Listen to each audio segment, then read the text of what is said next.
Amazon জঙ্গল পৃথিবীর বৃহত্তম ও রহস্যময় ট্রপিক্যাল রেইন ফরেস্ট। এটি দক্ষিণ আমেরিকার ৯টি দেশে বিস্তৃত, যার মধ্যে ব্রাজিলের অংশ সবচেয়ে বড়। এখানে রয়েছে ৪০,০০০-এরও বেশি উদ্ভিদ প্রজাতি, ১৩০০ পাখি এবং লাখ লাখ পোকামাকড়। আমাজন নদী জঙ্গলের মধ্য দিয়ে প্রবাহিত, যা এর জীববৈচিত্র্যকে আরও সমৃদ্ধ করে। আদিবাসী জনগোষ্ঠী হাজার হাজার বছর ধরে এখানে বসবাস করছে। তবে বন উজাড়, আগুন এবং জলবায়ু পরিবর্তন আমাজনের জন্য বড় হুমকি। এটি শুধু প্রাণীদের আবাস নয়, পৃথিবীর অক্সিজেন সরবরাহের গুরুত্বপূর্ণ উৎস, যা পৃথিবীর ফুস। তবে আমাজন আজ মারাত্মক হুমকির মুখে।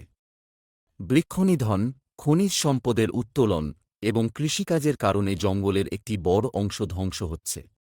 প্রতি মিনিটে প্রায় একটি ফুটবল মাঠের সমান এলাকা হারিয়ে যাচ্ছে। এটি শুধুমাত্র পরিবেশের জন্য নয়, বিশ্বব্যাপী জলবায়ুর জন্যও বিপদ। তবে আমাজন আজ মারাত্মক হুমকির মুখে।